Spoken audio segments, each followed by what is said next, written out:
Hi, I'm Viola, and today is a big day.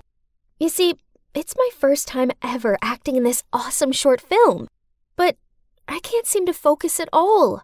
Why, you ask? Well, that's because I just discovered I'm not real. Or, to be exact, I only exist in my best friend's imagination. Sounds strange, doesn't it? Until yesterday, I always thought of myself as a completely normal human being. Let me tell you how it all started. The first memory I have involves my best friend Harlow. I woke up feeling dazed and confused and saw this pretty girl smiling down at me. She told me that I'd be safe now and that her parents were going to look after me. Strangely, I couldn't remember anything before that day, and no one told me what had happened. I could only guess that I'd probably been abandoned or something, and that Harlow and her parents were my saviors. So, from then on, I lived with Harlow's family, who showed me kindness and love. When I first got out of the hospital, I couldn't do anything by myself. From personal things like brushing my teeth and washing my face, to chores such as doing laundry and dumping the trash. At the time, it was Harlow who guided and helped me, like a caring big sister. Then, when we entered middle school and the boys started flirting with me, Harlow was always by my side to protect me. She told me how they would never like a plain, boring girl like me, and that they were only doing this to get close to her, as she was very beautiful. If I had a decision to make, big or small, I always consulted Harlow first, as I knew she'd know best. But recently, I noticed that Harlow was acting short-tempered with me. When I got a better grade on my English essay than her, she told me I only got that mark as the teacher just felt sorry for me. Then she stormed off. Man, I didn't mean to upset her, and it was really unfair that the teacher didn't give her the grade she deserved, as she's far smarter than I am. Then last week, this boy called Hank in our school's film club held open auditions for his short film project. Harlow was desperate to be in it, so I decided to go along with her for support. I thought Harlow's audition was marvelous, but for some reason, she wasn't picked. I was about to leave too, but then Hank asked me if I wanted to audition. So I did, and you know what? I got the lead role. I was so surprised, and so was Harlow. She insisted that they were just tricking me and I shouldn't take the part, as why would they choose a girl with ordinary looks like me to play the female lead? But still, I wanted to give it a try. Opportunities like this don't come twice, right? So I accepted the part. I know Harlow was worried that they were just teasing me, but Hank and his crew seemed nice. And maybe he finds my normal look suitable for the character. Right? The morning before the shooting day, I asked Harlow to lend me her pretty white dress to wear to the shoot. Harlow looked annoyed as she said, "You spilled coffee on that dress last time you borrowed it, remember? You didn't even bother taking care of it, and now the stain's still there." "No way! I remember washing it before returning it to you." "Well, then you remember it wrong. It's my dress, so I'm hardly going to forget what you did to it, am I?" Then she left in a temper. Strange. I remember using vinegar to clean the coffee stains, as it took me ages to scrub it off. But it is true that my memory isn't all that good. When I was a child, I once waited in the park in the rain for over an hour, just because I thought Harlow told me to meet her there on Saturday afternoon. I said Sunday afternoon.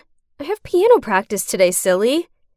So maybe I misremembered again and really didn't wash the dress for her? That day in math class, Harlow got caught texting, so the teacher confiscated her phone. At break time, she asked me to sneak into the school administrator's room to get her phone back.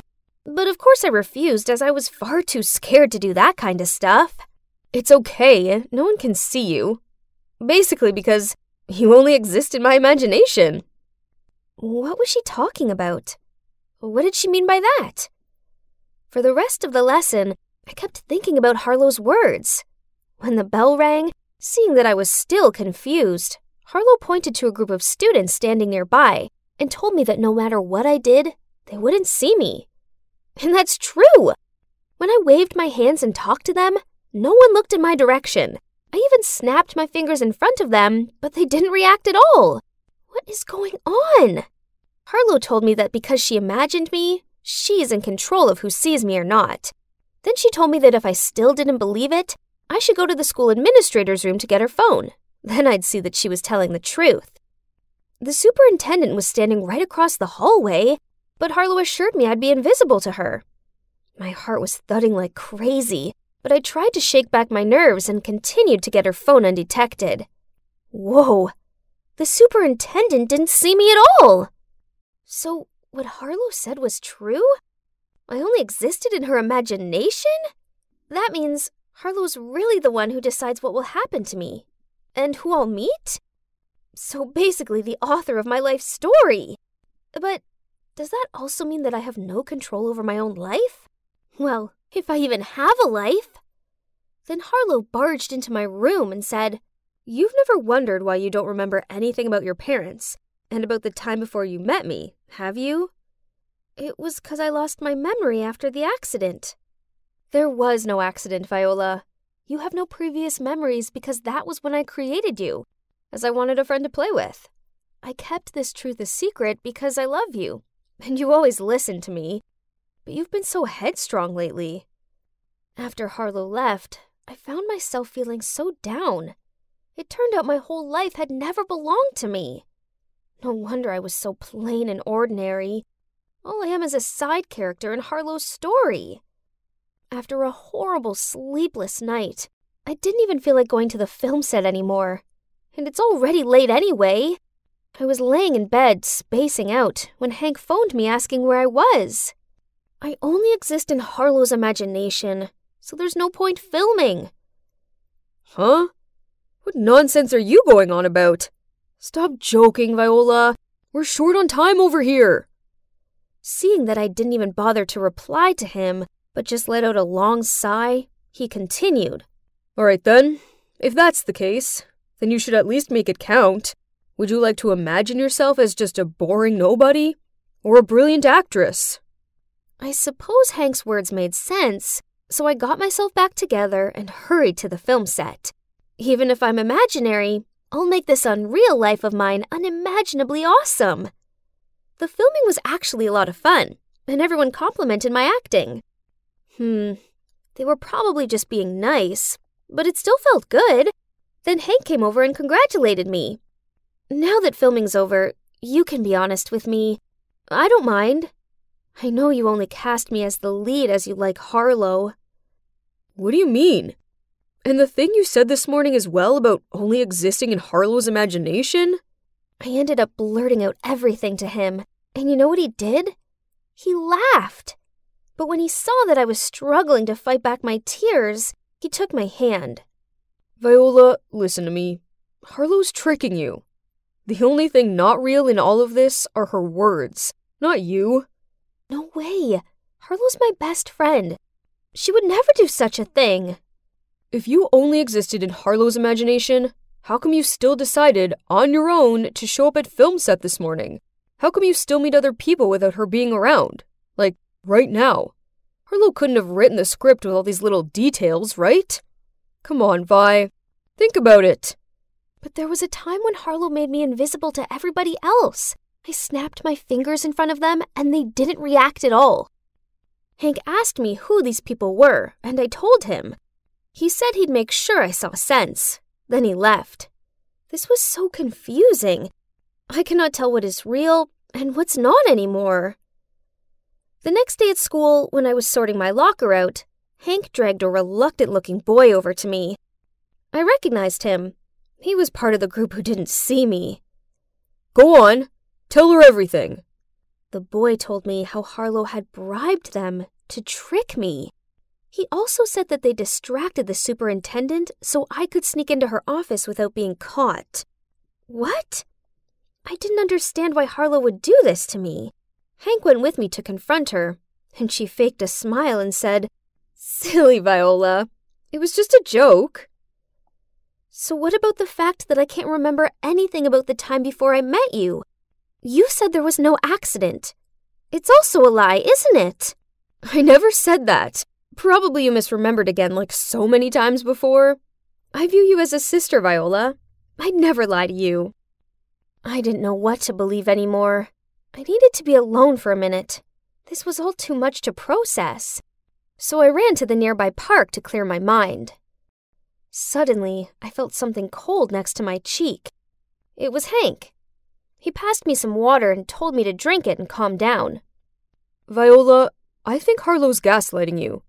She's basically emotionally abusing you to make you question your own sanity. I know you see her as a sister, but she's really toxic. Could it? Could it be possible that Harlow didn't have my best interests at heart? But what did she even get out of this, though? I'm not sure if this was because she wanted me to rely on her or she's jealous, but either way, knowing she could deceive me like that hurt like crazy. I didn't want to believe that that was what had been happening, but after all explanations, it's so clear now that Harlow was gaslighting me. And ever since then, I tried to avoid her as much as possible. But this was tricky, seeing as we were in the same class and lived together. I just wished I could grow up fast, so I could go to college and leave this house. At least there was good news. Hank's film in which I starred had gained attention on YouTube, and he was even selected to attend the Short Film Festival with a view to supporting the city's young talented filmmakers. Then, one day, I arrived home from school to see Harlow's parents drinking coffee with a strange woman. Huh? She sure looked a lot like me. Suddenly, she was running over to me and hugging me in her arms. Oh, darling, you have no idea how long I've been waiting for this moment. Following a whole lot of confusion, shocking revelations, and emotions, I finally found out the actual truth. It turned out that when I was 7 years old, Mom took me on a yacht trip. Only there was a terrible accident, so we took the lifeboat to shore. But then Mom fell out and ended up being rescued by another boat. We both suffered memory loss. In fact, Mom only remembered who I was when she saw the short film I starred in on YouTube. And then she tracked me down here. After that, I returned to live with my real mom. And guess what? I now realize just how awesome I am. I'm grateful to Harlow's parents for looking after me, but I still haven't forgiven Harlow yet. I'm trying to, as I know she's not all bad, but it's going to take some time. I also feel so blessed to have Hank by my side to help me discover my confidence and value my own worth. He even says I can be in his next film project, which I'm really excited about. It's good to know that I'm actually real, and I exist outside of Harlow's mind. The world is mine for the taking. And who knows, maybe one day I'll end up being a professional actress. What a beautiful day!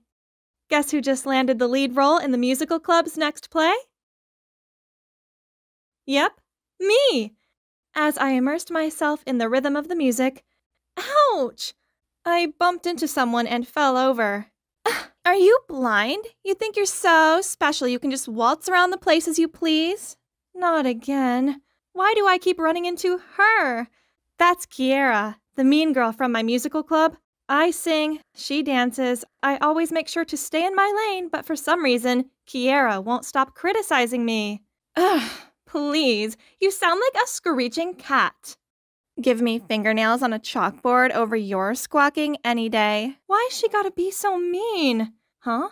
What's this? Oh, a wallet. Someone must have dropped it. But I'm the only person in this alley. There must be an ID card or something in it, right? So I opened the wallet to check it, but nope. No student card, no ID. Instead, there's just a strange photo and a bunch of VIP membership cards with the name Sophia on them. Ooh, these places are swanky. This person must be super wealthy. I gotta hand this into the cop station. But wait, isn't this... Oh my god, a ticket to see Franz Ferdinand tonight! I love that band! And it's for the VIP area. Even if I bring this to the cops now, they still won't be able to find the owner before the concert anyway. We shouldn't let such an awesome ticket go to waste, right? So, what if... I'll enjoy tonight's concert on this girl's behalf, then I'll hand the wallet to the cops later. Honest! Wow, this is the biggest stage I've ever seen in my life. I got to my seat and eagerly waited for the show to start when I heard a voice next to me. Hey, you must be Sophia? My gosh, this guy was gorgeous! But he'd mistaken me for someone else. Wait a minute. That's right. Sophia was the name on the cards, the wallet's owner. I was still looking for a way to explain this awkward situation when he continued. Glad to meet you. I'm Roman, and I've heard a lot about you from my parents. They're kind of good at arranging things, aren't they? 'Cause I really admire this band. I should have foreseen this happening. I mean, who goes to a concert alone? Luckily for me, it appears that this Roman guy had never met the real Sophia before. For one night only, I could pretend to be her, right? And guess what? The guy was not only super cute, but also a talented musician. He'd spent most of his life in Italy and had not long returned to the US to attend college here. Through him, I learned that Sophia was a gifted singer, and both their parents set this meeting up so that Roman could help her singing career. Talking to Roman felt so natural, and soon I was singing and swaying to the music alongside him. As soon as I arrived home, I immediately went online to find more information about Roman. Wow! His SoundCloud account has over 200,000 subscribers! Handsome and talented. He's like a James Dean of modern times. As I was daydreaming, my phone vibrated. He texted me. I had a great time tonight. I'm having a small welcome home party at the Madison Club. I heard you go there often. If you're not busy, would you like to join us? The Madison Club? As in, one of the most expensive country clubs in the state? The initiation fee alone costs $1,000, and this girl is a frequent flyer? And yep, here's the Madison Club VIP membership card. I know. But I still had loads of music-related questions to ask Roman. Just this once. Then I would definitely hand it in. Now, on to the next problem. I couldn't wear these mediocre outfits to the Madison Club. I needed something demure but expensive looking. If I was Sophia, where would I shop? Yes, the Crystal Lane Mall. The next morning, I strolled up to the exclusive shopping mall with all of my savings. But how can a dress this short cost $5,000? Are there actually people who are willing to pay that much for this tiny fabric? The only item I could afford was a sparkly hairpin. So be it. I gritted my teeth, taking the hairpin to the checkout counter, along with all the cash I had on me and the membership card.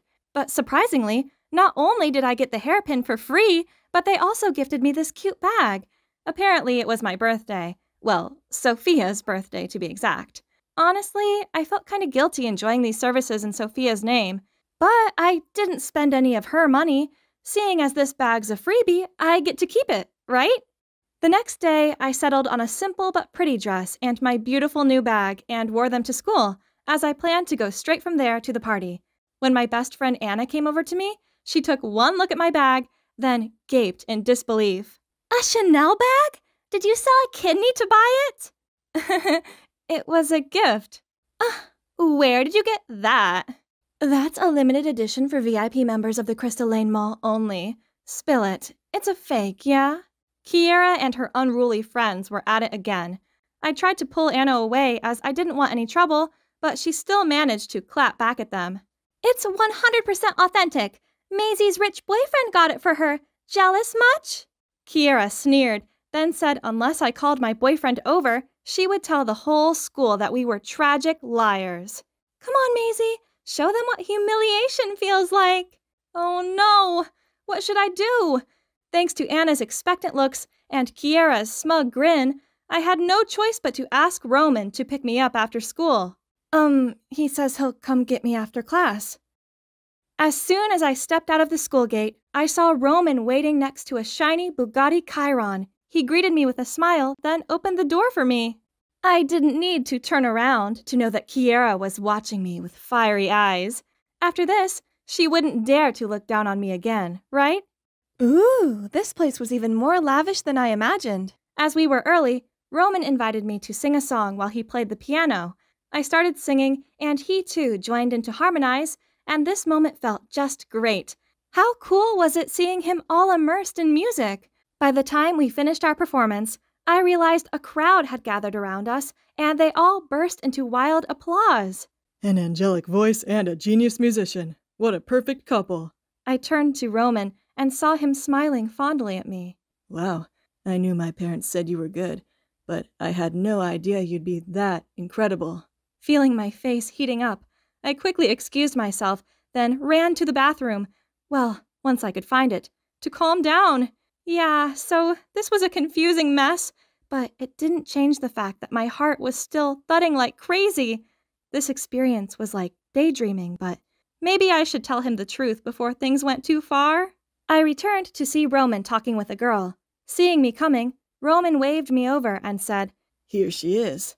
Hey, Sophia. I've just been chatting with your little sister."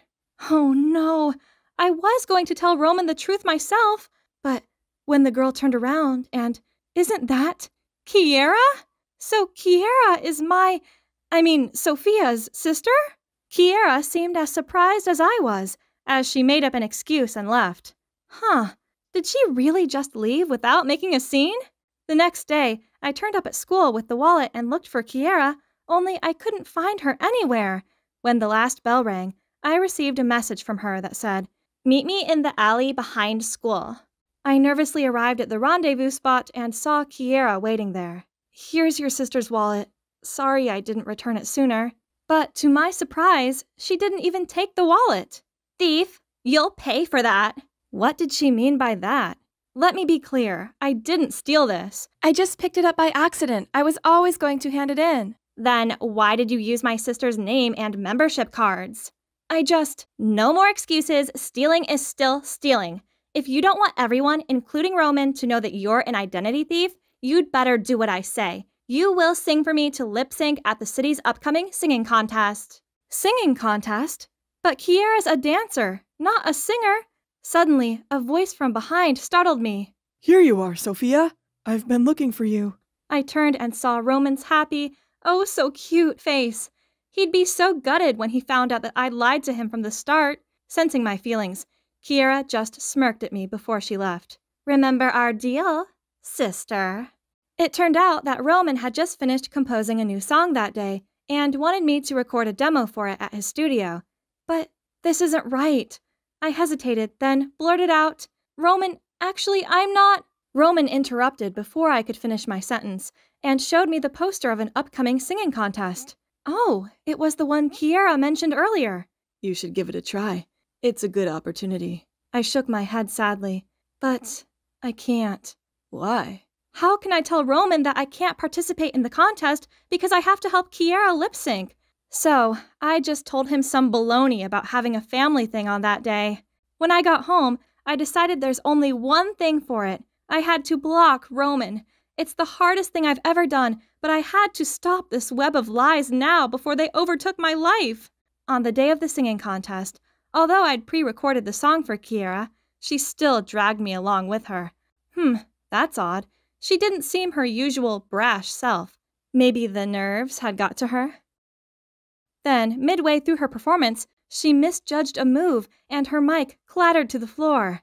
As she was standing there dumbfounded, my voice continued to blast out. The whole room fell silent. Then slowly, the murmurs began to rise. Everyone pointed and commented on Kiera, and I heard the man sitting next to me muttering, "She's brought more shame on our family. How could I tell anyone that's my daughter?" Oh, so this is Kiera's father? And the woman sitting next to him, probably her mother, was also shaking her head in boredom. At that moment, a staff member approached them to say something, and I could see their faces turn pale before they rushed out of the auditorium. Seeing that, Kiera burst into tears, then rushed off the stage. Geez, how can parents treat their child like that? Kiera may have been a mean girl, but she didn't deserve that. I was about to go check if she was okay when a hand pulled me back. It was Roman. "Maisie, it's your turn." Right at that moment, the host of the show called me to the stage by my real name. Huh? What was going on?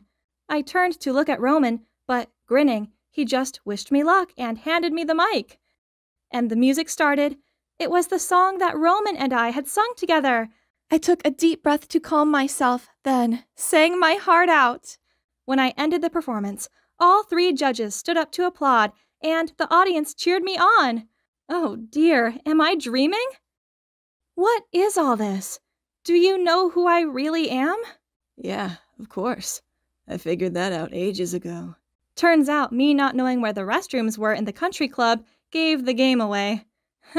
So he did his research and found out that I wasn't actually Sophia. Only 'cause he still wanted to see me, he pretended not to know so we could carry on like normal. He also accidentally witnessed Kiera making me sing for her performance, so he decided to register me. Talking about Kiera, I wanted to make sure she was okay.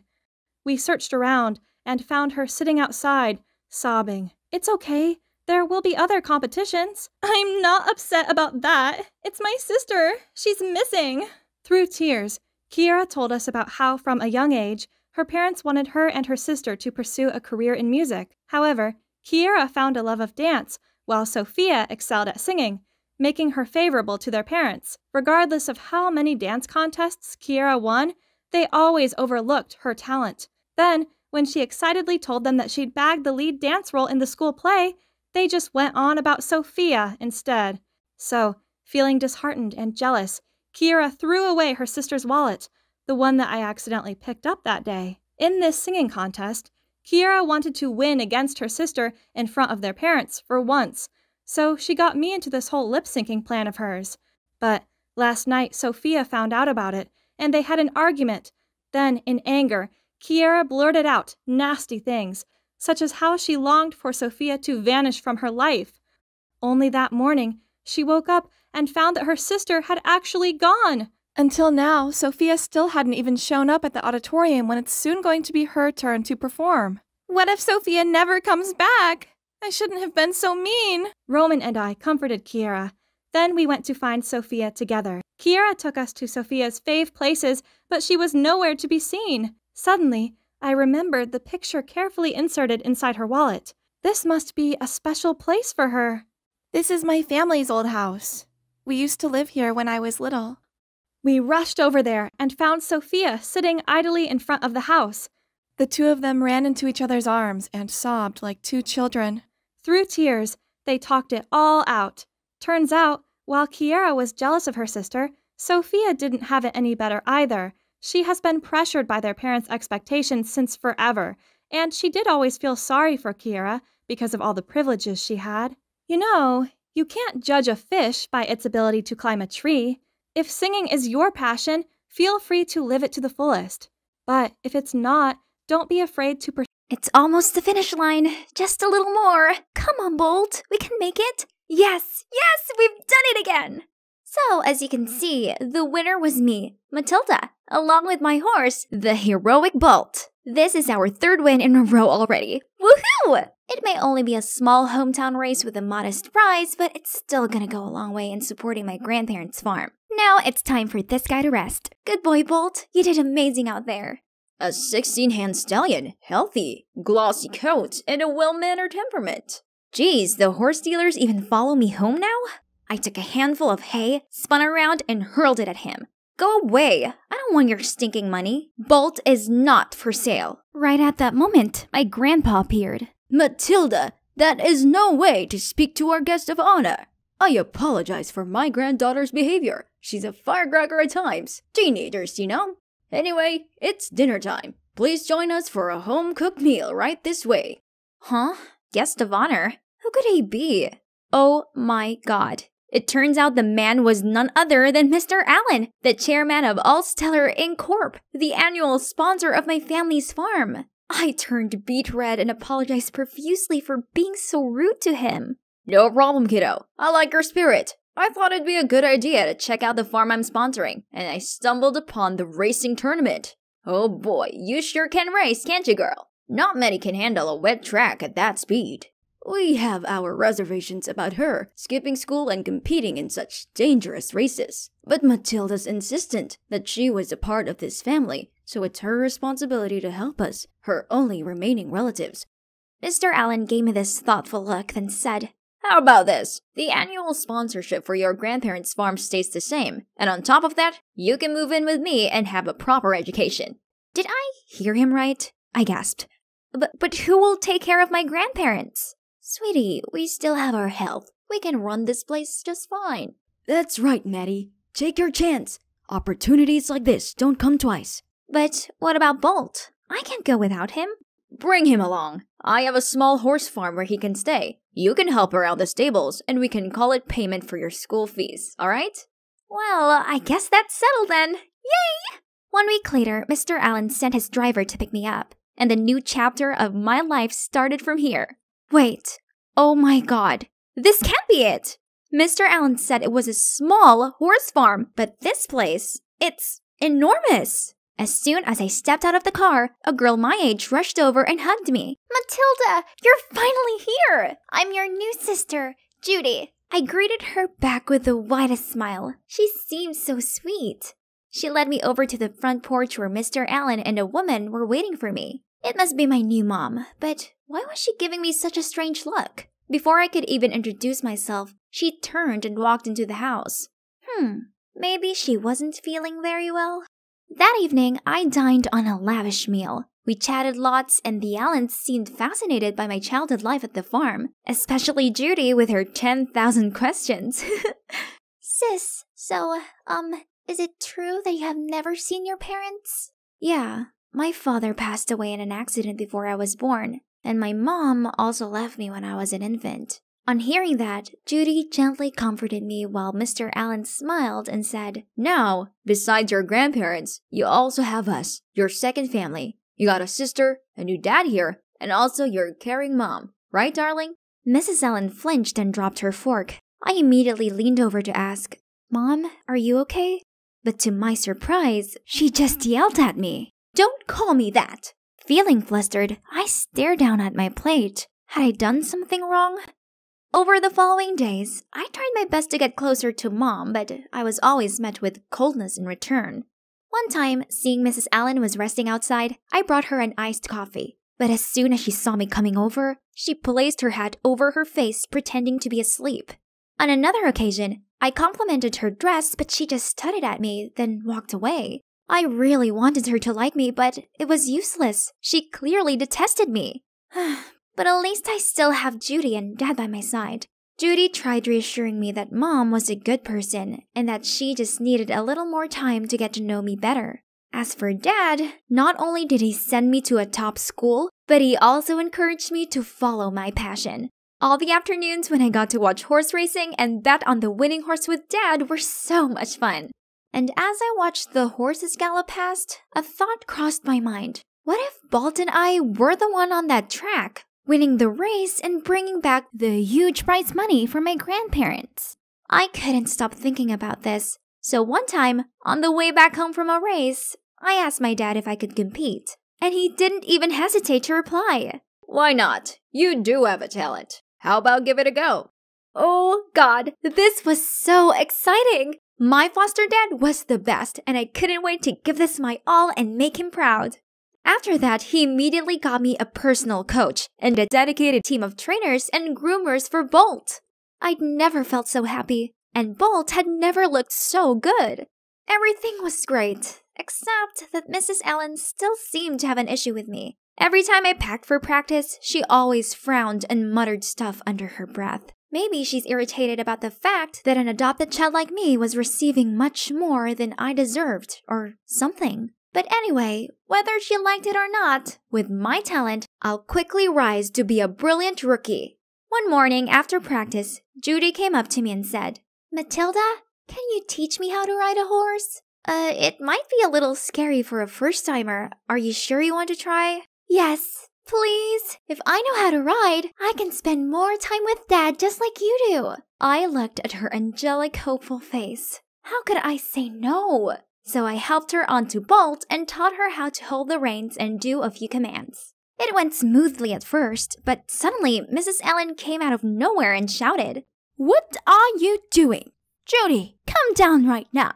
Startled, Judy misjudged her movements and tumbled off Bolt. As we both rushed over to check on her, Mrs. Allen pushed me aside, which caused me to fall onto my butt. "Do you know how important legs are to a ballet dancer?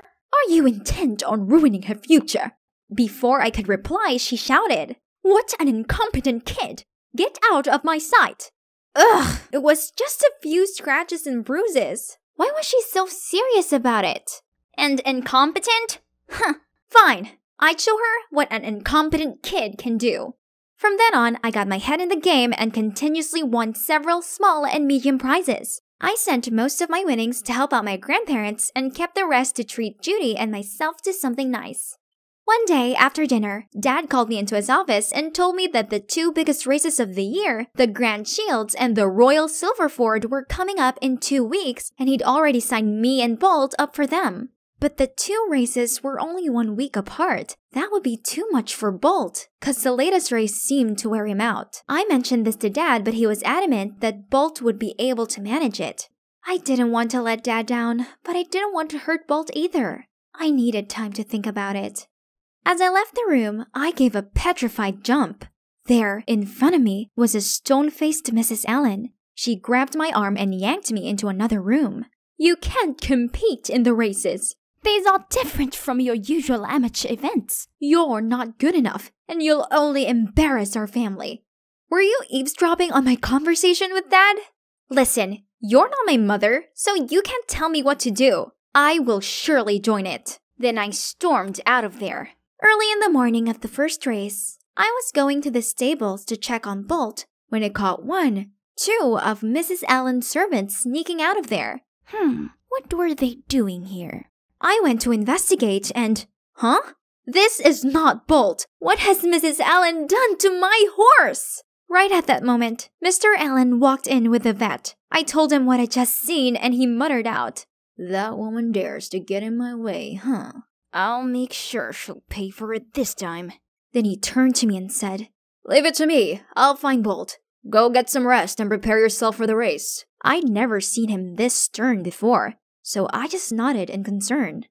Despite all the drama, I still managed to bring home the Grand Shields Championship title. It's amazing, right? However, I couldn't fully enjoy the victory as one thing was still lingering on my mind. Mrs. Allen has been absent for the last 4 days. Could it be that Dad has done something to her?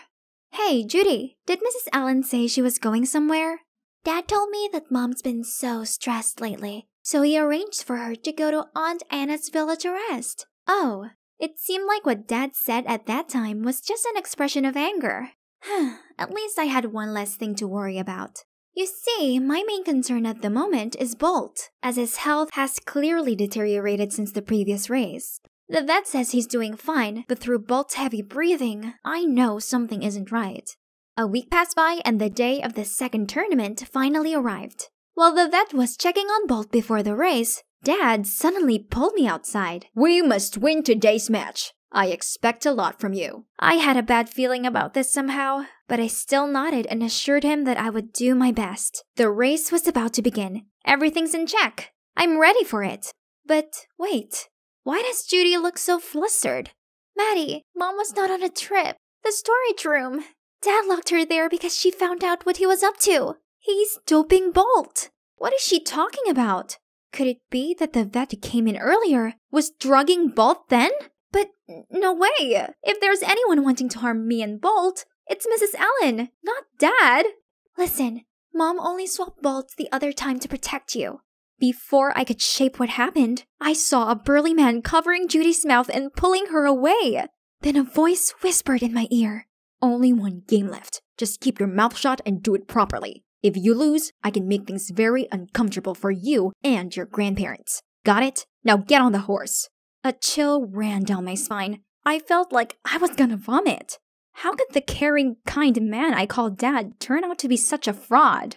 The signal of the match rang out. Ugh, what should I do? I couldn't let that wicked man get what he wanted. So I closed my eyes and stayed put.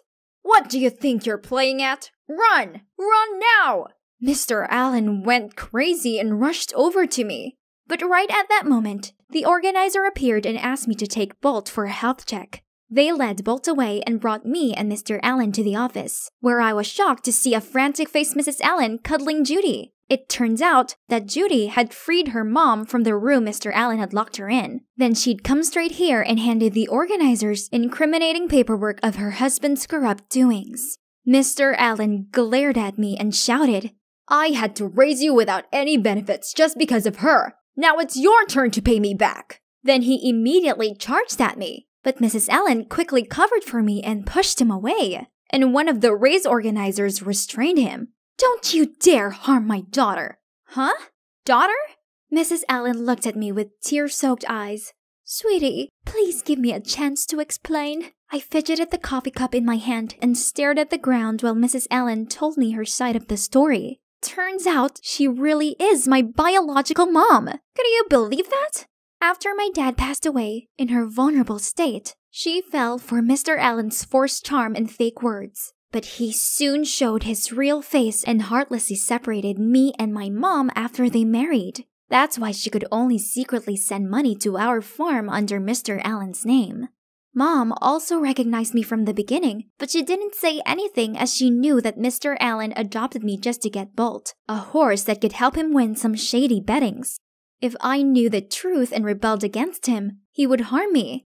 I'm so sorry for all these years, especially these past few months. It has been extremely hard for me, having to treat my dear daughter so badly. But that was the only way to push you away from him, from this rotten house. I didn't want you to be in danger, just like how your real dad was when he worked for him. Please forgive me, Matilda. Tears kept rolling down my cheeks. Turned out, I always had a mother protecting me. Mom pulled me in for a tight hug. Mom! I hugged my mother tightly. I really love and miss you. Please forgive me. I looked up to her and smiled. Of course, yes. I'm more than happy to have you back in my life, Mom. And the best sister I could ever wish for, too.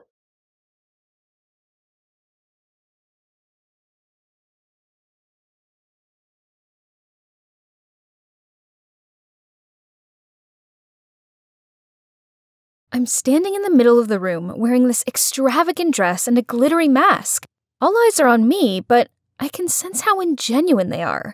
This is supposed to be my sweet 16th, and yet all of these guests were complete strangers. Ugh, it's all that slimeball Gregory's fault. Actually, this OTT party was all down to him. Oh, hi, I'm Vivian, but my friends call me Viv. My mom, Jacqueline Mars, is one of the wealthiest people on Earth. So, I grew up thinking massive mansions, gigantic pools, and a floor entirely for toys was the norm. Well, at least I did until I turned 10. That day I was playing in my life-size dollhouse when I heard talking coming from the other side of the fence. I peeked over it and saw a woman and a girl around my age who looked kinda weird. Curious, I spoke up. Hey you, why do you dress so funny? Pardon? What did you say?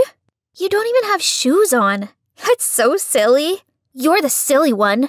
Bet you've never tasted this before, huh? So try it. Spoiled rich kids like you always look down on others. While in fact, you're no use to society. I just stood there dumbfounded as the security shooed them away. I never meant to offend her. I was just curious. So I rushed inside the house to find Mom and ask her about this. Oh, honey, not anyone can be as wealthy as we are. That means you don't have to worry about a thing, sweet pea. Now go play so Mommy can work, okay? Even to this day, Mom's words still linger in my ears. I've grown to resent my family's wealth. I just wanted to be a normal kid.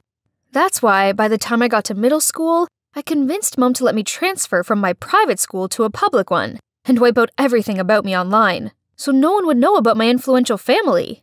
I get the bus to school, buy clothes from thrift shops, and prepare my own lunch instead of bringing the gourmet dish the chefs make for me. A perfect normal life. Until Gregory, Mom's so-called boyfriend, showed up. He sticks his big nose in everything. Thanks to him, Mom wouldn't stop nagging at me about my clothing, my trashy public school, or how I gotta stop hanging out with the mediocre kids. Ugh, he is driving me insane. And to top it off, he gave Mom the idea of throwing me a 16th birthday party. I hate attention. Mom knows this. But what Gregory wants, Gregory gets. This could be an opportunity to introduce her to society and gain new associates. It'd be good for her when she takes over business in the future. Blah, blah, blah. Poof. Please. The only thing that man cares about is himself and his associates. Not mine. In the end, I agreed to a masquerade ball. On one condition. Mom has to stop interfering with who I should or shouldn't hang out with, especially my friends at school. And that brings us to the present. Right when the host announces that it's time for my first dance? Huh? My what now? Ugh. Gregory! I was confusedly looking around to find a partner when suddenly a hand grabbed me. Birthday girl, come dance with me. Ugh, what a creep. Let go! Can somebody help me with this? Suddenly, a boy around my age appeared. Oh my. He has the most beautiful gray eyes I've ever seen. Excuse me, sir. I believe the lady has agreed to have her first dance with me. Thank you, handsome stranger. As we danced, I couldn't help but stare dreamily into those gorgeous eyes of his. We were about to leave the dance floor when he whispered in my ear, "Wait here. I'll be right back." Who would have thought a superficial party like this would lead me to my perfect guy? Suddenly, I heard a snapping sound behind me, and as I turned around, my mask fell off. Oh no, a paparazzi cut my mask string. I tried to cover my face with my hands, but it was no use. Luckily, Mum rushed over and hid me behind her. Sorry everyone, but the party's over. We had a great time and hope to see you all again soon. Then she led me back to my room, while the security showed everyone the way out. From that moment on, my ordinary life ended for good. My face was plastered all over the internet as the billionaire Jacqueline Mars' daughter. Now everyone at school is looking at me funny. I don't get it, guys. I'm still the same old Viv. Oh, there my besties are. They would surely have my back, right? But nope. As I approached them, they went ballistic on me, saying how I don't trust them enough to confess about my actual background, so from now on we're no longer friends. This is so unfair. I never asked for any of this. I wipe away my tears, trying to act like nothing happened. Huh? What's this? There's a note lying on top of my books that says, "Hey, it's me, the guy from your birthday party. I'm so sorry for what happened to you. If you need anyone to talk to, text me anytime." Oh, so he's from our school? Wow.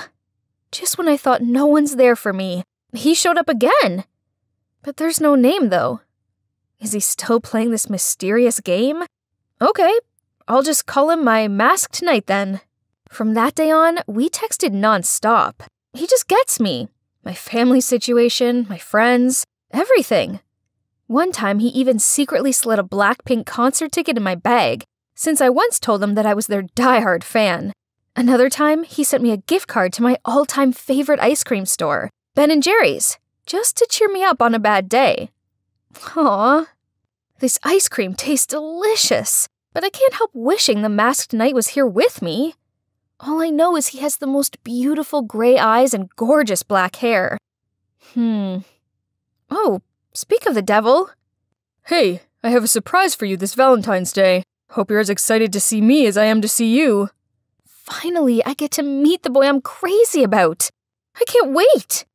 On Valentine's Day, I was in English staring out of the window and thinking about my masked knight. I wonder what he looks like.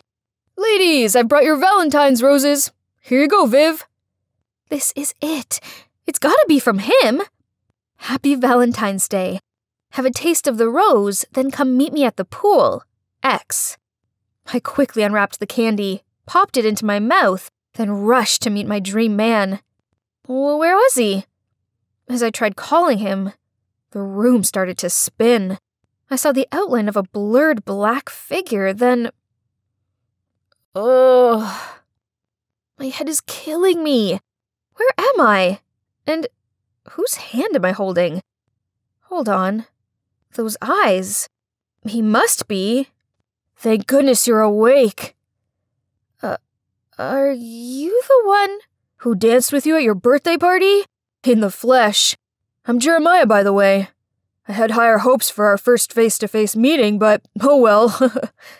Turns out, he always knew I went to the same school as him, but he was a bit intimidated by my family's influence, so he decided to get to know me via text first.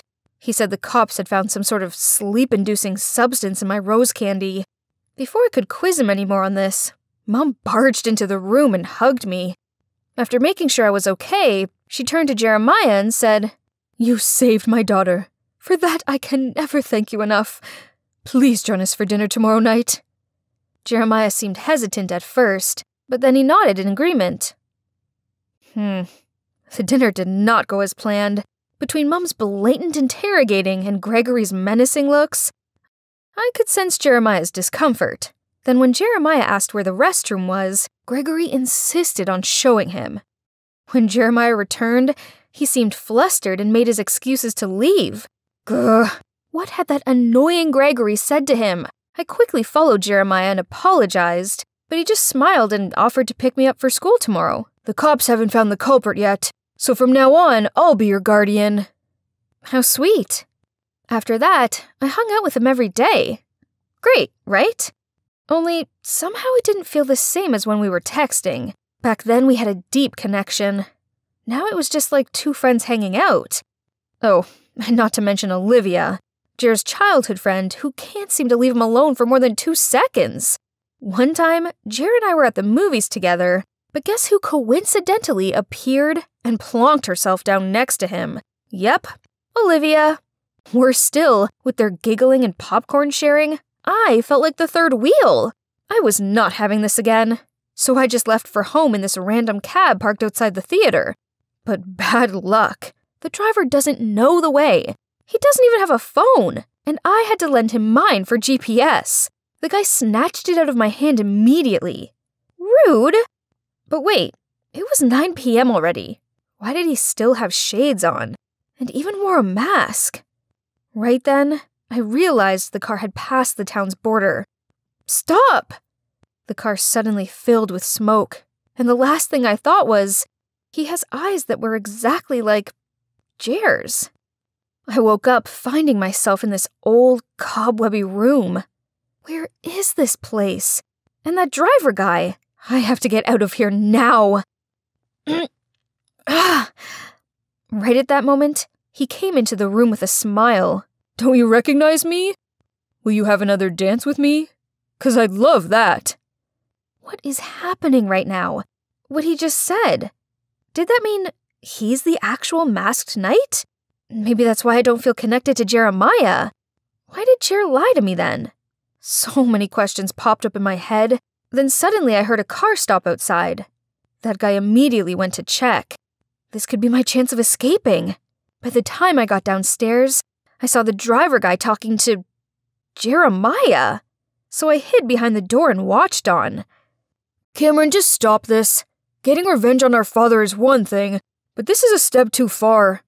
Take Viv back to her family now and end this. I know this looks bad, but trust me, I'd never hurt Viv. I didn't mean for her to fall into the pool. That's why I jumped in to save her. But I need her as bait to show the world what that jerk Gregory is like. He doesn't deserve to be her father. I muzzled myself in shock. Gregory is their father? And that Cameron guy was the one saving me, not Jer? Don't you forget who abandoned us when Mom had a close brush with death, then took all our business and properties, even our home, leaving us helpless? That jerk deserves all he gets. I was trying to process it all when another car arrived, Gregory's. I quickly hid under the stairs before he walked in with a bunch of bodyguards.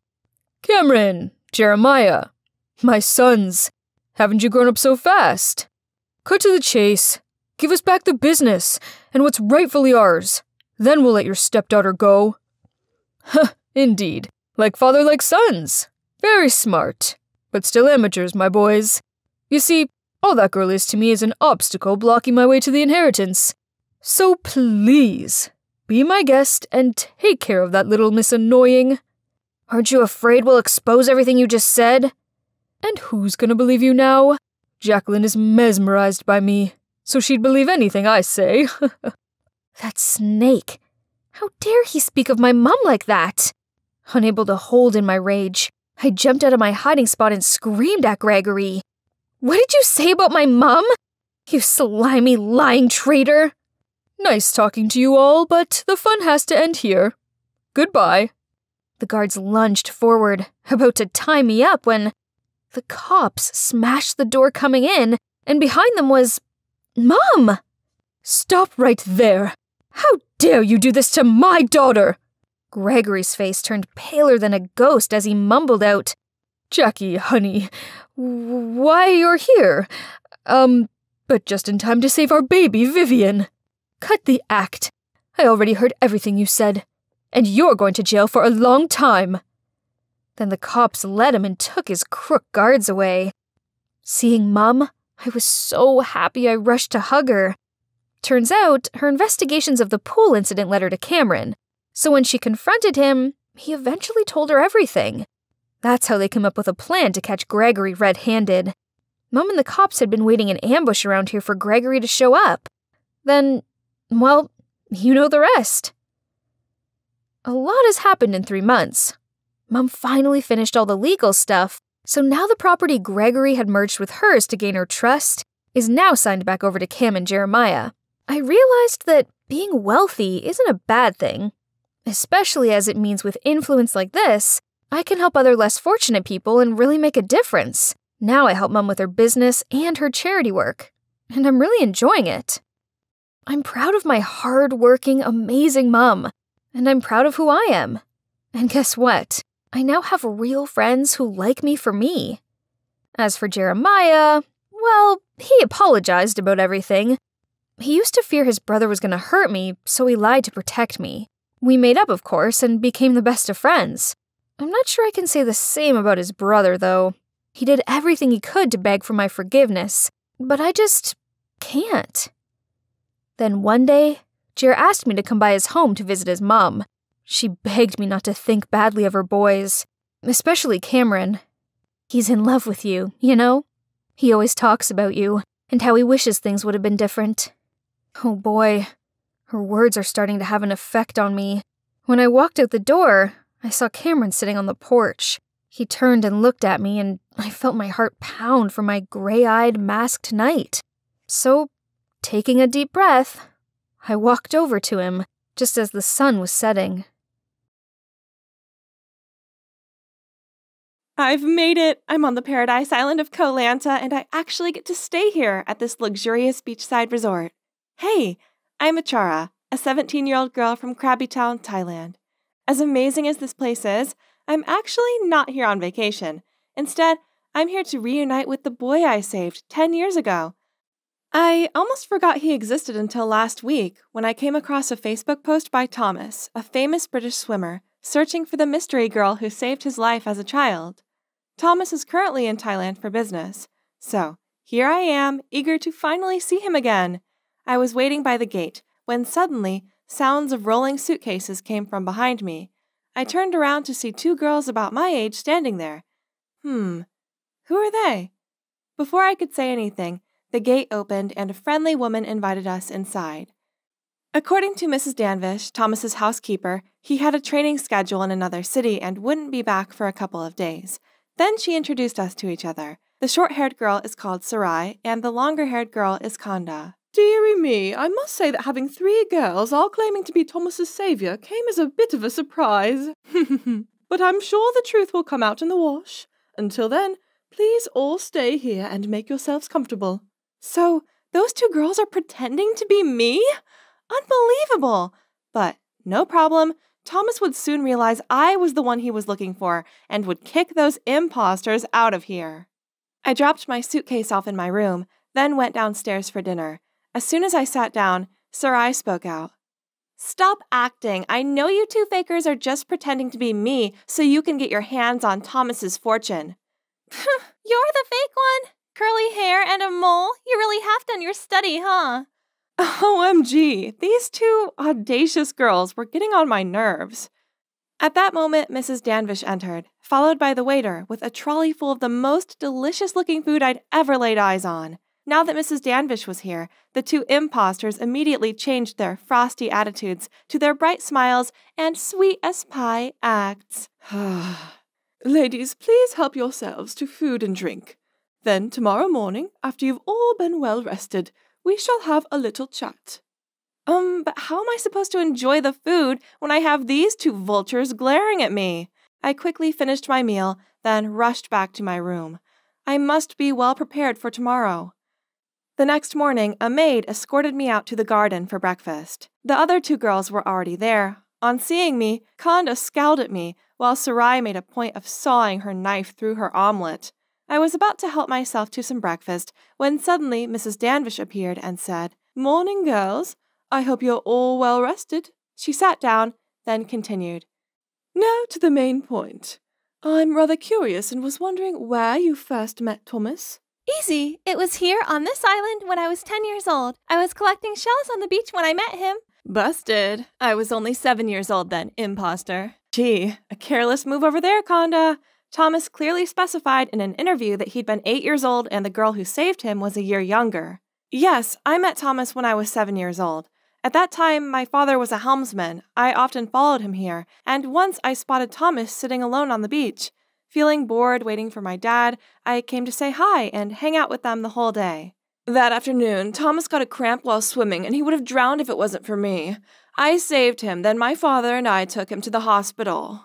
Mrs. Danvish just listened silently, and when all three of us had finished answering, she said, Indeed, the girl in question was 7 at the time. So, Conda. No, I just misremembered. See, I was only 7 at the time. I could easily get confused. Mrs. Danvish didn't say anything more after this, but I saw this knowing look in her eyes. Then, that night at dinner, there were only 2 places at the table set, and Conda never made an appearance. Seems like things are getting serious. The next morning, I was making the most of my time here by lounging around on the beach, reading my favorite book, when someone blocked out the sun. I looked up to see Sarai smirking down at me. Enjoy yourself while you can, as you'll be the next to leave. As if! You may have memorized all the information from the newspapers, but that's not going to be enough to fool Thomas. You. I saw the fury in Sarai's eyes as she raised her hand to slap me. But, huh? Someone stopped her. Standing in front of me was a tall, handsome guy. Wow, who is he? Miss, violence is not the answer. Who are you to lecture me? Actually, I'm Eli, Thomas's assistant. Sarai tutted under her breath and then strutted off. Are you okay? I'm fine. I just don't know how someone has the nerve to lie like that. We continued talking as we strolled along the beach. Eli mentioned how I was exactly as Thomas had described me. Seeing as Eli seemed to be on my side, I took the chance to ask him more about Thomas, such as what his favorite foods, colors, and movies were. Yesterday I spoke to Thomas's housekeeper, Mrs. Danvish. She seems to know a lot about him, doesn't she? That's right. She was Thomas's nanny. Due to their busy schedules, Thomas's parents were often busy, so most of the time Mrs. Danvish was the one taking care of him. He's very fond of her. Then Eli showed me a picture of Mrs. Danvish hugging a smiley, young-looking Thomas. Oh, so he had blonde hair when he was little? I was so lost in thought, I didn't notice a rock and tripped over it. Eli immediately reached out to steady me. Then he asked if I was okay. Oh my God, what happened to me? Why is my heart thudding like crazy? That night, Sarai and I were sitting in the dining room having a stare-off as we waited for dinner, when suddenly a man walked in holding 2 bouquets of sunflowers. Thomas! Oh wow, he looks even more handsome in real life. My best friend Dara should have been here to see this. I told her to come here, but she wouldn't listen to me. Before I had time to greet Thomas, Sarai rushed over and hugged him. Then she pretended to get all emotional. Finally, we're reunited. Not a day has passed when I haven't thought of you. Thomas awkwardly pushed her away, then scratched his head. Let's have dinner first and then talk about this later. The food looked delicious as always, but I had a job to do. Only, whenever I tried to say something to Thomas, that awful Sarai interrupted me. Since our first meeting, the image of a cute, brown-haired boy has been imprinted on my heart. I noticed Thomas pause and exchange a knowing look with Eli. You mean blonde, right? She thinks you had brown hair because she's never seen you when you were a kid, and that just proves she's a fraud. Thomas looked at me, stunned, then turned to Sarai in disappointment as she blurted out, It's not like that. Please hear me out. Without letting Sarai finish her sentence, Thomas sternly said, You know, I can totally sue you for impersonation and fraud. If you don't want to get in trouble, get out of here at once. Sarai looked like she was about to cry as she stuttered helplessly, then quickly got up and left. Thomas then grabbed my hand, smiled, and said, Finally, I found you. So he's weeded out the frauds. But why do I feel so guilty when I see his cheerful face? And what about Eli? Why do I find myself wishing it wasn't Thomas holding my hand right now? The next morning, I took Thomas to my hometown and showed him around. We were walking along the shore of the Krabby River when I saw Dara waiting. There she is. I invited her to join us. This is Dara, my best friend. Dara, this is Thomas, the guy I was talking to you about. Right then, my phone started ringing. Excuse me, I've got to take this. Go ahead, guys. I'll be right back. I quickly left, but did not forget to wink at Dara and whisper to her, "I did my best. Now it's your turn." I took a stroll around the area and came back to see Thomas sitting alone, looking off into the distance. Where did Dara go? Seeing me, he stood up and said, Dara had something to do, so she left early. We should leave too. On our way back home, I couldn't help but ask Thomas, "So, Dara told you everything, right?" What do you mean? Oh, well, she did tell me about some interesting spots in the town. Oh man, that means Thomas still has no clue? Silly Dara. I put so much effort into bringing him here. Oh, hey, Achora. This suddenly came to my mind. When you took me to the hospital back then, do you remember what flower you gave me? Flowers. He got me sunflowers last time, so it must be... Of course I remember. I gave you a sunflower. I wanted to cheer you up. I was expecting a nod from Thomas, but to my surprise, he sighed and said, Actually, I just made that up. There were no flowers at all. Thomas's words got me wavered. I didn't want to end up in a position like this. Fine. If Dara chickened out of telling him the truth herself, then I guess I just have to do it. Thomas, I'm sorry. Actually... And so I told Thomas the truth. The one who saved Thomas that day was Dara, not me. And she's in a pretty tough situation right now. Ever since her dad's accident that left him unable to take his boat out anymore, Dara's family were in terrible debt. So, when I saw the article where Thomas was searching for his savior, I tried to convince Dara to come forward, as he might be able to help out her family. But I can't do that. I can't let him see me in this awful state. He would presume I was only after his money. No matter how much I tried to convince her, Dara still refused to go and meet Thomas. And so I decided to disguise myself as Dara and approach you first. Then I planned to reunite you here. And she agreed to all that? No, she didn't. I carried things out all alone. I kept asking Dara for more information about the past and then spent all my savings on hair appointments and makeup to fake a mole like hers. Then I lied to my parents that I was participating in a summer camp and went to Koh Lanta. I also arranged to meet her here today, but I guess she's still not ready to talk to you. Actually, when I saw Dara, I felt this strange connection toward her, but seeing the way she left like that, maybe she doesn't want to see me again. Oh no, what had I done? I want to bring them together, not drive them apart. Are things really just going to end up like this? It's been 3 days since then, and now here I am, nervously waiting for Dara in the airport lobby. I'd asked her to meet me here, but this doesn't look good. Does she really not even bother to say goodbye to me before I leave the country? Achora, seems like Dara isn't coming.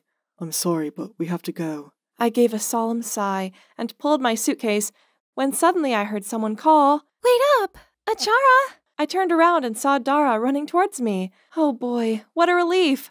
I quickly hid away my smile and put on a sulky expression. "Oh, you're here? Thought you wouldn't come. Anyway, my boyfriend and I are off to London to meet his family. They're really eager to meet his savior, right, babe? Thank you for coming to send me off." Dara gave an awkward look. Then she took my hand and led me over so she could whisper, "Achora, can I talk to Thomas in private for a minute?" Yes, my plan worked.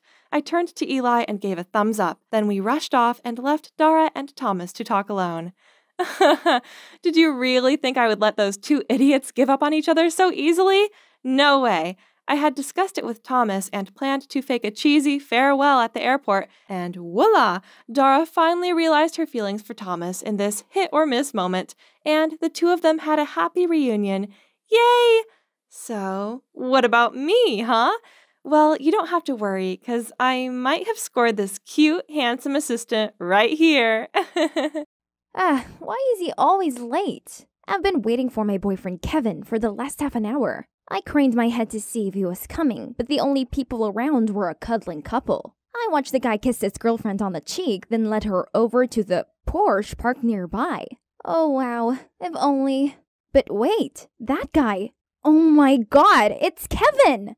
Thanks for the gift, babe, but wouldn't this Gucci wallet look even more perfect with a pair of Brioni pants? You jerk! I shouted as I threw the cake I was holding at his shocked face. To the surprise of the new girlfriend, he immediately denied knowing me and made out I must be crazy. What? However, once the girl got in the car, he turned to me. We're done. You may have a pretty face, but you're just some poor little orphan. What did he just say? Poor little orphan? I trusted him. I loved him. But it turns out he was just a lying, cheating gold digger.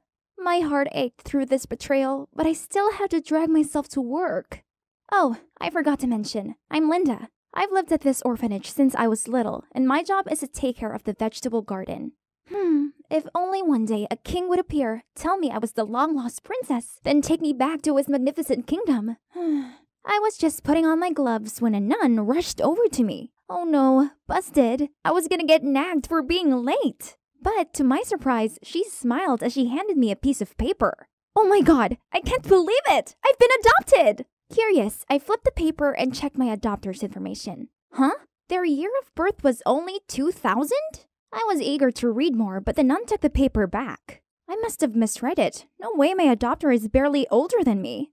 The nun pointed to the gate. A Mercedes was there with a bodyguard in black. Next to him was a woman wearing a long skirt, a mask, and sunglasses. Is that the person who adopted me? Am I finally going to be a rich mistress living in the big castle with my millionaire parents? Well, yep. I'm now sitting in this expensive car with my adoptive mother. I was so excited. But the whole ride, she didn't say a word. And this weirdness continued until we stopped in front of this incredible mansion. As soon as we entered the place, a maid hurried over and bowed to us. Only then did my foster mother turn to me, take off her sunglasses, and say, I'm Martha. Welcome to your new home, my daughter. Oh, she sounds so young. So she must really be born in 2000. But this girl, who's just my sister's age, just called me daughter? That's so weird. This definitely would take some getting used to. Then Mom told the chauffeur to start the car as it was time for my makeover. Wow, another car? Huh? Isn't that a limousine? This was insane. And boom, here I am at a luxury beauty salon. I didn't know what half of these shimmering, expensive-looking products were. I let the beautician do her thing and boom again. When I opened my eyes, a stranger stared back at me. Wow, with his curly blonde hair and layers of makeup, I looked at least 5 years older. Oh man, goodbye my cool blue streaks. Before I could complain, my new mom handed me an outfit. Wait, what is this? This dress is super tight and short. I feel like an Egyptian mummy in it. As for these high heels, ugh, how could anyone walk straight in these things? But seeing my mother's satisfied eyes, I tried to force a smile. I'm a noble lady now, and this is just how we dress, right? Finally, dinner time. I used to think that places like this only existed on TV. Oh, look at these numbers. One meal here costs more than our monthly expenses at the orphanage. Wow, it didn't take long until the waiter brought out these fancy-looking dishes. But Mom's still wearing a mask? I was about to ask when she ordered a portion to go, then told me to just eat and she would wait for me. Why though? This was so awkward. Why was she so insistent on keeping her mask? But that's not the only strange thing. Today, I returned to school. Still the same old school, but Mom insisted this muscular bodyguard accompanied me everywhere. I couldn't even go to the restroom in peace as he stood guard outside. It's great I've been adopted and all, but I can't carry on being controlled like this. It's so embarrassing. I have to negotiate with Mom. So I made her some squash soup to break the ice. I knocked on her door a few times, but no response. So I opened it, intending to leave the bowl on her table when suddenly someone held my wrist. It was Mom. She looked at me with scary eyes. How dare you enter my room without permission? Where are your manners? I made some soup for you and I forbid you from entering my room again. I will not repeat myself on this. Okay, geez. Why was she so sensitive about it? I wonder what she was hiding there. So, that was a failure, and I still have this living statue following me everywhere. It's lunchtime, yet thanks to him, no one would ever sit with me. I needed to escape him before his presence suffocated me. What should I do? Finally, after overhearing some students mention that the vending machine had run out of orange juice, I immediately asked the bodyguard to get some for me. Ha! I'm sure he won't find any even if he dug up this whole school. Success! How great it is not being supervised by that giant rock of a guard. I was in the field joyfully chatting with 2 of my friends, but I didn't even get to finish my story before the bodyguard showed up again. Great, now you've scared my friends off. There he goes again, being all silent and still. Ugh, this was so annoying. I need to set up a date to apologize to my friends about that incident. And of course, we have to finish the gossip we were talking about. But how could I possibly avoid my bodyguard? Aha! I just sneaked out of the kitchen's back door, and there's only this fence left between me and freedom. Oh no, the stupid alert system! The bodyguard was rushing toward me, but thankfully, I made it through. But then, oh snap. Before I could process what was going on, Mom was glaring at me and gave the guard an order.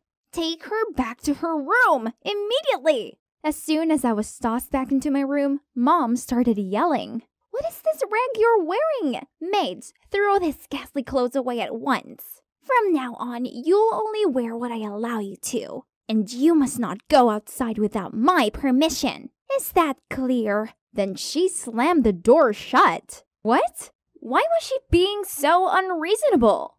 I couldn't live like this. I needed to talk to her. I barged into her room but didn't see her anywhere. I took a look around and noticed a picture of a girl, but why does she look exactly like me? Who is this person? What's happening here?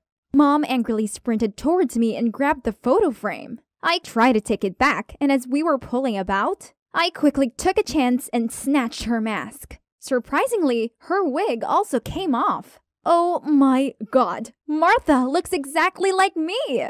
Except there's a mark on the side of her face. Martha, what's going on?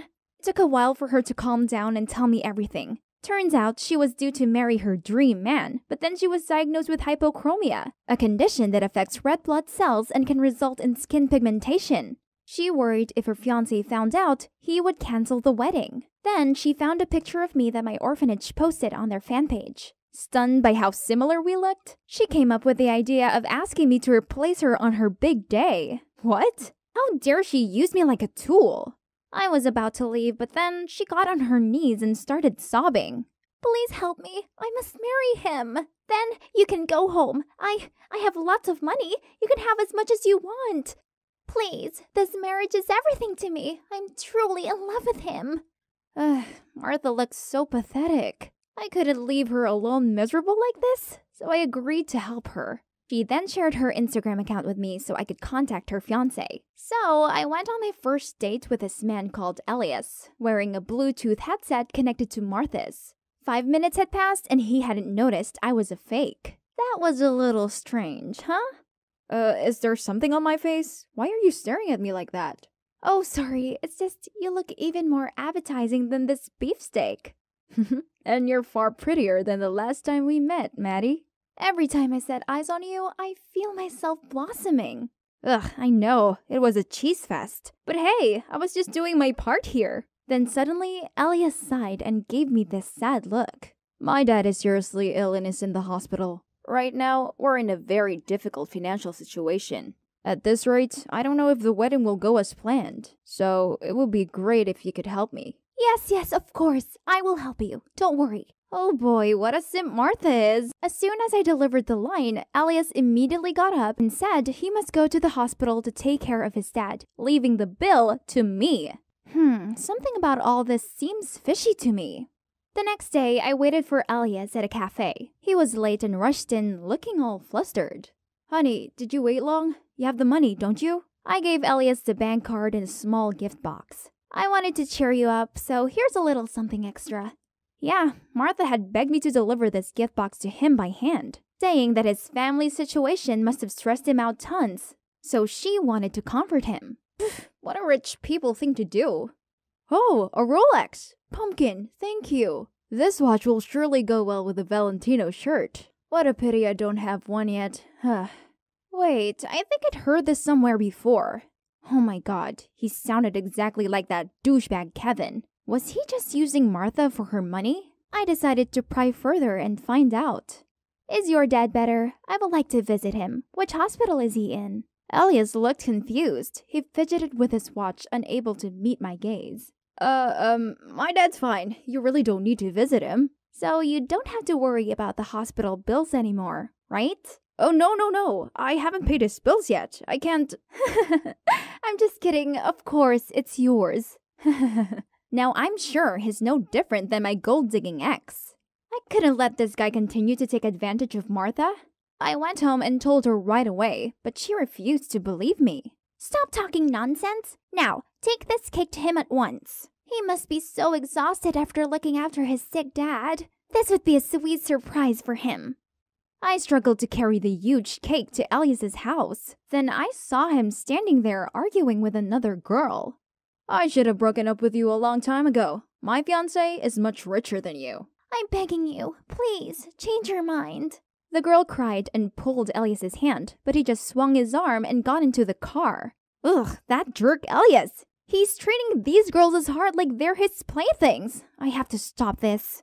The big day has come already, but before walking down that aisle, I need to get one thing done first. What do you think about this look, huh? I took a selfie and sent it to Elias to see his reaction.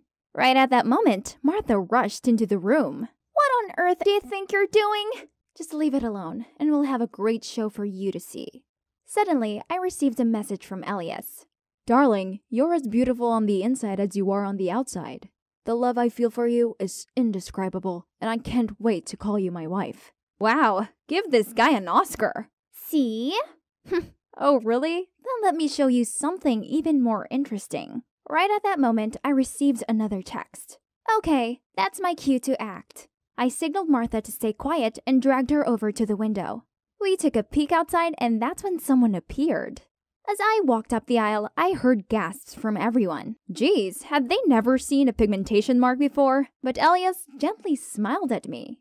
Well, let's see how long he can keep up the act. It was my turn to read the oath when Martha furiously barged in. Elias, you're a liar! The wedding's off! What? Wait, Martha? But why are there two of you? The whole crowd was in an uproar. Drop the act. I already know you're only marrying me for my money. Money you plan on granting to another girl. No, Maddie, I love you. Right at that moment, a girl stepped out of the crowd. Pff, you truly believe I'd ever get back with you? Not in your dreams. All eyes stopped on the pathetic, panic-stricken Elias. Ha! Take that, you lying gold digger. Oh, the girl looks familiar, right? She's Ruby, Elias's ex. On that day, I followed Ruby and told her everything about Elias' gold digger ways. Then we came up with a plan to expose him. Ruby would come to the wedding and beg for him back. And as expected, after seeing a picture of me with a flawed face, he immediately agreed to get back with Ruby. And of course, I purposefully let Martha overhear the conversation. Brilliant! Now, Elias is currently being removed by Martha's bodyguards.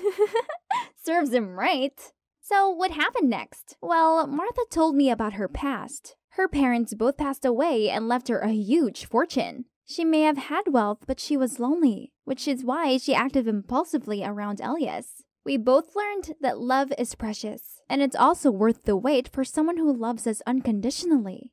Martha let me stay here in her mansion, and we've actually become really close. It turns out we both have found something way better than fake love from slimy gold diggers, and that's sisterly love. This view of the Alps is magnificent. Wow, I've never felt this free before. Huh? Hang on. Are those meowing sounds that I'm hearing? I followed the sounds to the raging river nearby, and there, stuck on a rock in the middle of it, was a terrified cat. Oh no, poor baby. I've got to help it. I quickly grabbed onto the nearby tree, then leaned out towards the rock with an opened umbrella on the other hand for the cat to jump onto. The cat hesitated for a bit before making the leap. But it's heavier than I expected. I lost my balance and tumbled into the river. I grabbed the cat just in time, but the strong current made it impossible to float. In a panic, I screamed for help, but the waves lapped over me and gulps of water filled my mouth. And just like that, I felt my surroundings darken. Ugh, what was this wet, scratchy thing rubbing on my face? I opened my eyes to see that cat sitting on me. Thank goodness it was okay. But where am I? This seemed like some kind of rustic cottage house. Suddenly, a man walked into the room with a food tray. Who are you? Relax. I'm the one who jumped into the river to rescue you both. Turns out he happened to pass by the river while we were swallowed by the current, and he didn't hesitate to jump in to save us, then brought us back to his home. Oh, thank you for everything. Sure. Here, eat up. So, how come you and Topaz fell into the waterway? Who? Oh, you mean the cat? How come you know his name? It says it right here. See? I'm guessing this is not your cat then? I told him how I accidentally found Topaz, so its family must live around here somewhere. Hearing this, he agreed to help me find Topaz's owner the next day. He even gave me his bed for the night, then walked out saying he'd sleep on the couch. But as a guest, I couldn't let him do that, so I just grabbed the blanket and went to sit next to him. You have a cool tattoo there. Kinda looks like a mini Mars, right? Nah, it's my birthmark. The only thing my parents left me. Hans then told me that he grew up not having a clue who his parents were or why they abandoned him. At 18, he moved out of his foster home and came here to become an herbalist. I felt so bad for him, and in a way, I could relate. Being alone is difficult, but having both mom and dad won't guarantee your happiness. I was born into a well-off family with both of my parents, but the thing was, they only got together due to an arranged marriage, and they have resented each other ever since. My house always felt so cold and empty, and I hated staying there. So, as soon as I graduated high school, I took a gap year to travel the world. Actually, Switzerland is my first stop. Gotta say, it's nice to have someone to talk to like this. I guess Hans felt the same way by this look he gave me. He seemed very touched. The next morning, we took Topaz to the town to ask around. Turned out, today was their annual festival, so a horde of people crammed along the street to celebrate and watch the parade.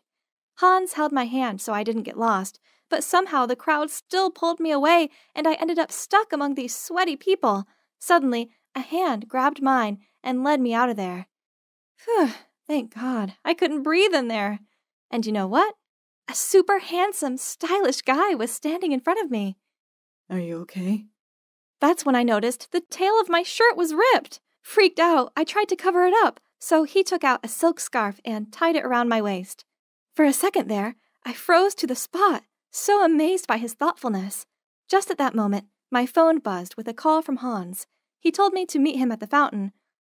Slight problem? I had no idea where that was. Well, lucky me, this gallant guy offered to take me there. We talked along the way, and I found out his name's Willard. He lives in a nearby town and was here for the festival. I told him I came to find the owner of the lost cat I'd found. Then, when I showed him the picture of Topaz, he couldn't hide his shock. Are you sure this is the cat you found? I nodded. He stayed silent for a while, then said, I might know its owner, but I gotta go now. Bring the cat to meet me there. Faye, it was nice meeting you. Then he bowed down to kiss the back of my hand before he left. How sweet. I watched as he disappeared into the crowd. Thanks to Topaz, I got the chance to meet him again. Why are you making that funny face? I told him about my encounter with Willard and convinced him to come with me to the address on the handkerchief. He seemed skeptical at first, but then gave in. I mean, other than this, we had no clue. It was worth a shot, right? The next day, we went to the place Willard told us. But, seriously? Is this right? Why were there a line of people all holding near-on identical cats to Topaz? They even had the same collar as him. What is going on? I walked over to ask an old man sitting on a bench. He told me the millionaire lady who lives here had lost her dearest cat, Topaz. People said his name was on the top of her inheritance list, and she promised to greatly reward anyone who safely returned him, so these frauds were trying to deceive the owner by bringing some Topaz look-alike here. But Madame Primrose is no fool. Huh? Madame Primrose? The iconic designer and president of Wisteria Fashion Corp? That's right. Oh my God! I immediately dragged Hans to stand in the line. You see, my childhood dream was to become a fashion designer, and, of course, the one I admired the most was none other than Madame Primrose! Ah! One of the reasons I came to Switzerland was to find her and hopefully become her apprentice.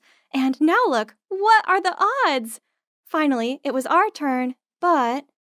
I'm gonna have to stop you right there. All right, everyone, listen up. Madame Primrose won't accept any topazes from now on, as she's tired of your deceit. So, disperse. What? We didn't just wait half a day here for nothing. Fine, I'll find another way to get in. We then walked around the mansion and found its side gate. Then, just when we were climbing over it, a maid caught us, but she didn't make a fuss out of it. Instead, she seemed a bit flirty towards Hans. Ooh, I had an idea. There's our chance. You go and charm her. He seemed confused at first, but then got the point. Hey, I think you're really cute. Hans then tried his best at flirting, and as soon as she swooned, I asked her to help us return Topaz to his owner. The maid hesitated at first, but when we said that we didn't need to be repaid or anything, she agreed to let us in. We quickly split up to find Madame Primrose. I wandered the maze-like hallways. Then I suddenly bumped into someone. Mind your way! Wait, I don't know you. What are you doing here? She's my new friend. Is there a problem? I'm sorry, young master. It was Willard. He came to rescue me again. Great to see you again, young Master Willard. You live here? Why didn't you call me when you arrived? Did you bring the cat? Where is it? Give it to me right now. Willard, calm down. Topaz is safe. I just found out his owner is Madame Primrose and... I'm her grandson. Just give the cat to me now. His agitated behavior didn't seem right. I took a few steps back from him, refused to do what he said, then ran. You don't understand. Just at that moment, Hans and Madame Primrose appeared. There you are. Are you okay? He worriedly asked. But boy, all I could see right now was Madame Primrose. She approached me, held my hand, and repeatedly thanked me for risking my life to rescue Topaz. This was amazing, but why did Willard just leave without saying anything? Madame Primrose invited us to stay for dinner that evening. Joining us were Willard and his mom, Agneta. Madame then told me how much Topaz meant to her. 20 years ago, she lost her son, Mr. Alvarez, to a car accident. Then a year later, her grandson Leroy disappeared. Her grief was almost unbearable, but then she was gifted a cat, Topaz, and thanks to him, she began to heal. I tried comforting her by saying she still had Willard, her other amazing grandson with an excellent fashion sense inherited from his grandma. But to my surprise, Madame Primrose said Willard isn't her real grandson, since Agneta is actually Mr. Alvarez's second wife and was a stepmom to the missing grandson Leroy, and Willard was her son with her ex-husband. I could see Willard and his mom were feeling so uncomfortable. Willard must have felt so hurt as Madame Primrose never even thought of him as a family member. Then my train of thought was interrupted by Hans. Why didn't he just tell me to pass him the salt instead of sticking his right arm to my face like this? Suddenly, Agneta gave him a mortified look and spilled wine all over the table. Mom, are you okay? She didn't reply, but just left. I could tell it was because she saw Hans's birthmark. What could this be? Has she no manners? She must be unwell. I'll go check on her. So I followed her to the garden gazebo. That's where I heard her talking to someone on the phone. You had one simple job. Take that pampered Moggy miles away. Well, guess what? It came back. I gasped in shock, and right then, a hand covered my mouth. Shh! Be quiet. Oh, but it gets worse. The stupid cat brought Leroy, the missing grandson, home. That's right. I saw that Mars birthmark with my own eyes. If Primrose finds out about this, we're done. You hear me? Wait, so Leroy, Madame Primrose's only grandchild, is actually Hans. And his stepmom was the one who secretly gave him away in the first place. Even worse, I was hearing this shocking news with her son. Willard, get it together. Do you know anything about her plan? I knew Mom was behind Topaz going missing. That's why I tried to take the cat away earlier, to keep him safe from her. But Leroy too? That was just heartless. What should I do now? She's my mom, after all. I could see his pure and kind soul being tormented, and my heart ached for him. I know it must be hard, but you need to tell Madame Primrose the truth and make things right. That's a way to help your mom redeem herself, okay? He stared at me with those dreamy eyes of his, and I felt my heart turn to mush. But a phone call from Hans interrupted us. He was looking for me, saying we gotta go.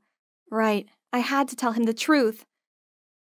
In a cab back to Hans's cottage, I told him everything, and he just burst out laughing, saying, I'm Leroy, the heir of a millionaire? Oh, please.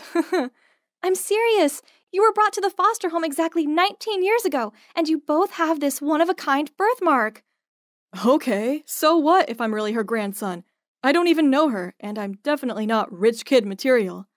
You've been lonely your entire life. This is your chance to find the family you've always wanted. Hans was speechless. It seemed I'd hit his weak spot, and he finally agreed. We asked the driver to take us back to the mansion. But no one was awake at that hour except a gardener. He led us to a library deep into the mansion, brought out tea, and told us to wait. Just a few minutes later, Hans started coughing, and his face swelled up. Oh no, he must have been allergic to something in the tea. Panicked, I screamed for help, and the gardener came back and carried Hans to the car. But then a hand muzzled me from behind, and everything went dark. I woke up with my head pounding and unable to move. As I tried to make sense of the situation, I realized I was tied to a chair, mouth taped, surrounded by some rusty, unsanitary medical tools. And on the other side of the room, Hans was unconscious and tied to a patient's bed. Standing next to him was Agneta and the gardener and a guy in a blouse with some kinds of tools in his hand, about to do something to Hans's birthmark. I tried to scream and struggled to break free, but I couldn't move an inch. Right at that moment, Willard barged in. Stop this! Leave right now, or I'll call the cops for your unlicensed business. And Mom, I already know everything, so please, have some remorse. Agneta looked so ashamed of herself. Willard, everything I did it for you. Please understand. You saw how that old hag Primrose treated me. I was so miserable. Then your dad offered to help me. Dad? You mean Tim? How can he be my dad? Don't be such a wimp, son. I've stayed and worked here like a servant just to be close to you. We did all this so you can be the only heir. You deserve that. Now, finish it. I can't, Tim. Get away from my mom, you dirtbag. You never cared about me. You only moved here to manipulate her to do your dirty work. A terrible person like you will never be my dad. Then I'll do it. As he was about to lay hands on Hans, suddenly there was a meowing sound, and Topaz appeared, followed by Madame Primrose. Step away from my grandson. You dared to live under my roof all this time and play foul tricks on my family? Take him away. Luckily, Hans came round, and he had a tearful reunion with his grandma. They finally had the closure they deserved. Hans decided to stay in the mansion with his long-lost family. He's even planted an herbal garden there for treating and healing people, as he always wished. Madame Primrose had finally found peace, as now she had both her beloved grandson and precious cat back. She also thought that maybe she'd been too strict on Agneta, so she decided not to press any charges against her. Agneta had also apologized, but she felt too full of shame to stay and decided to move out of the mansion. Willard followed his mom and helped her start a new life. What about me? Well, I got the thing I've always dreamt of, to be Madame Primrose's apprentice. That's her gift to me for bringing both her cat and her grandson back. And, right now, I'm late for a date with a very special guy. Can you guess who it is?